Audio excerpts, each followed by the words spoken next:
قرآن کا ایک غیر منعتہ النوم باللیل، میں نے اسے رات کو روک کے رکھا نیند سے. نیند کتنی پیاری شے ہے. فشفعنی فی، تو میری شفاعت اس کے حق میں قبول فرمائے. اللہ تعالیٰ شفاعت قبول فرمائے گا.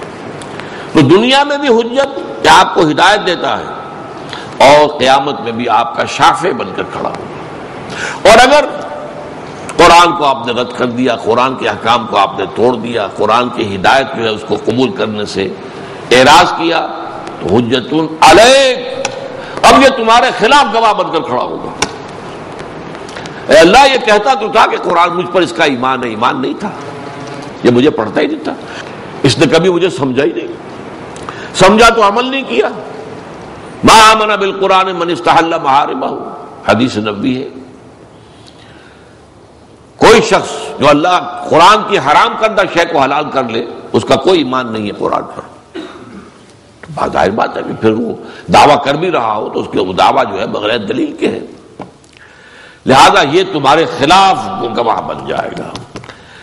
القرآن حجت لک او علیک، یہ قرآن یا تمہارے حق میں دلیل ہے، دنیا میں راستہ دکھاتا ہے، فرق کر دیتا ہے حق و باطل میں، صحیح و غلط کے مابین، شر اور خیر کے مابین، فرقان ہے.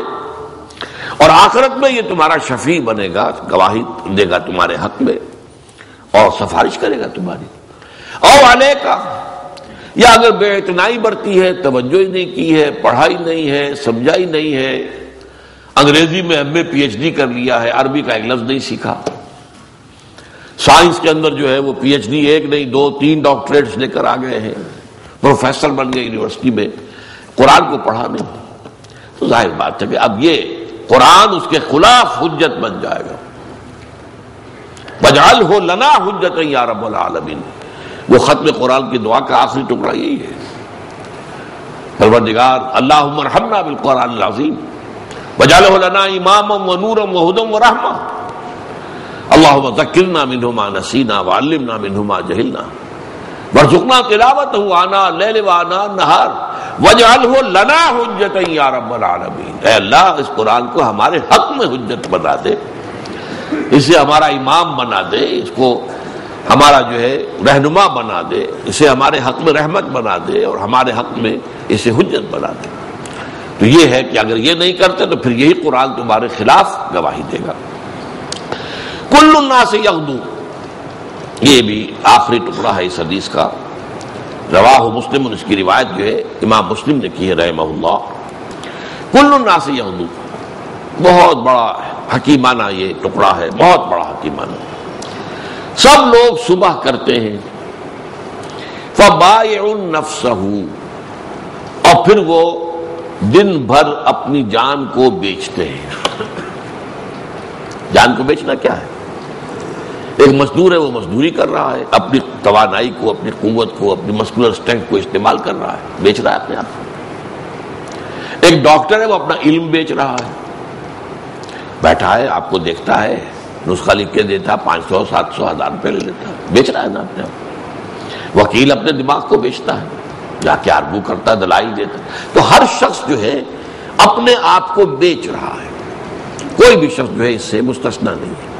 کل الناس یغدو فبائع نفسہ، ہر شخص جو ہے وہ صبح کرتا ہے تو اس کے بعد وہ دن بھر اپنے آپ کو بیچتا ہے، اپنی توانائیاں، اپنی قوتیں، اپنی صلاحیتیں، اپنے اندر جو بھی اللہ تعالیٰ نے رکھی ہوئی ہے، جو مثمرات اور جو بھی اس کے اندر جو ہے پوٹینشیلٹیز ہیں، ان سب کو مروع کار لاتا ہے. لیکن نتیجہ کیا نکلتا ہے؟ فَمُعْتِقُهَا أَوْ مُوبِقُهَا، اب یا تو وہ شام کو آتا ہے، گھر لوٹتا ہے، تو اپنے نفس کو جہنم کی آگ سے بچا کر لے آتا ہے. اس نے کوئی حرام کام نہیں کیا، اس نے کوئی غلط کام نہیں کیا، اس نے جھوٹ نہیں بولا، اس نے خیانت نہیں کی، اس نے مزدوری کا معاملہ طے کیا تھا کہ میں شام تک یہ محنت کروں گا اور 100 روپے لوں گا، تو پھر یہ اس نے کوئی وقت ضائع نہیں کیا تھا. اس نے کوئی یہ نہیں کہا کہ اب مجھے کوئی نہیں دیکھ رہا تو بیٹھ گیا ہو، یہ بھی خیانت ہے. آپ کو اس وقت میں محنت کرنی چاہیے.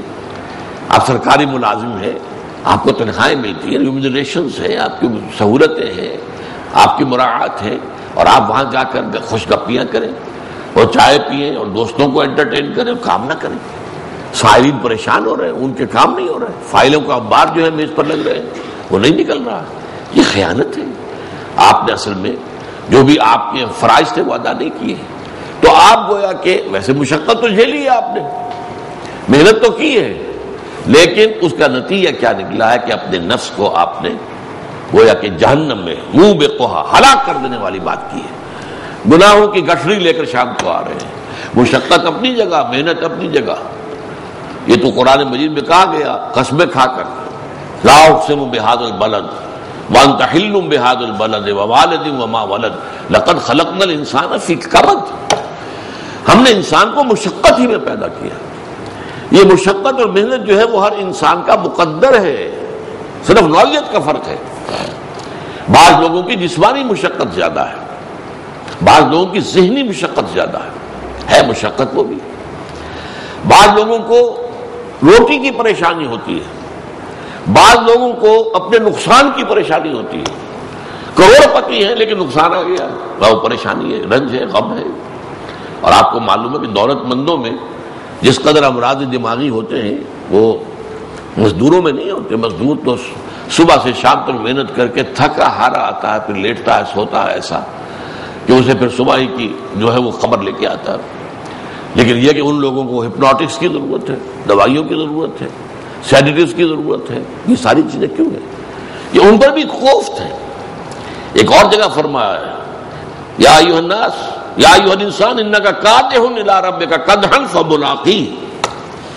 اے انسان تو مشقت پر مشقت جھیلتے ہوئے آئے گا اور اپنے رب سے ملاقات کرے گا. دنیا میں بھی مشقت اور وہاں بھی بربادی. ذالک ھو الخسران المبین. ایک بندہ مومن نے دنیا میں مشقتیں کی ہیں, مصیبتیں جھیلی ہے تو صبر کیا, مشقت کی ہے اللہ کے دین کے لیے, ایثار کیا ہے اللہ کے دین کے لیے, بھاگ دوڑ کی ہے اللہ کے دین کے لیے, اپنی صلاحیتیں کھپائی ہیں اللہ کے دین کی دعوت اور اس کی اقامت کی جد و جہد میں. یہاں کی مشقتوں کے بعد اب اس کے لیے روح و ریحان و جنت نعیم. اب وہاں تو کوئی مشقت نہیں, وہاں تو اس کے لیے آرام.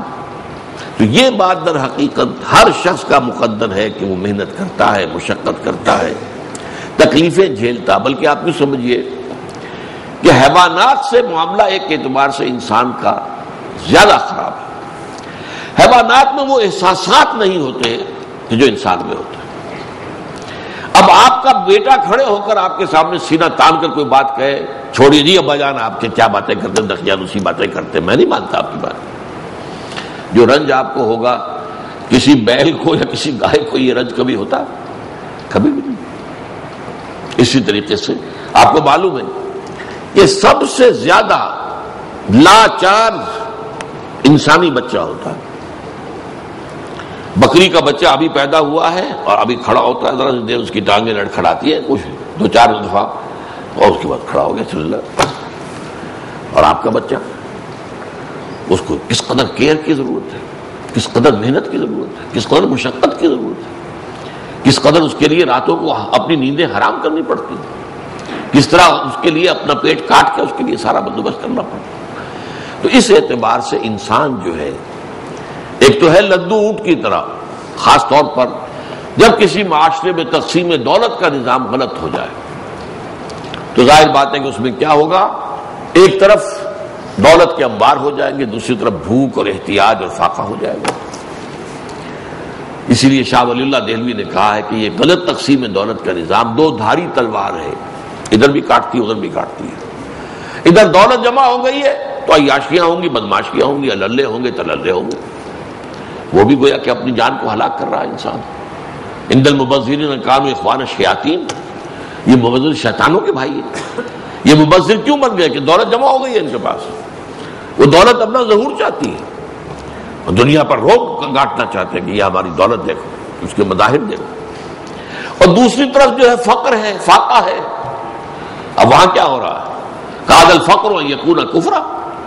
یہ تو حدیث ہے حضور کی کہ فقر جو ہے وہ انسان کو کفر کے قریب لے جاتا ہے. انسان جو ہے وہ کفر کے قریب آ گیا, یا تو وہ ناشکرا ہو جائے گا, اللہ کی شکایت کرے گا, یا وہ حرام میں منہ مارے گا, یا کچھ اور, یا خودکشی کرے گا, حرام موت مرے گا. قاد الفقر و یقین کفرا. تو یہ دو دھاری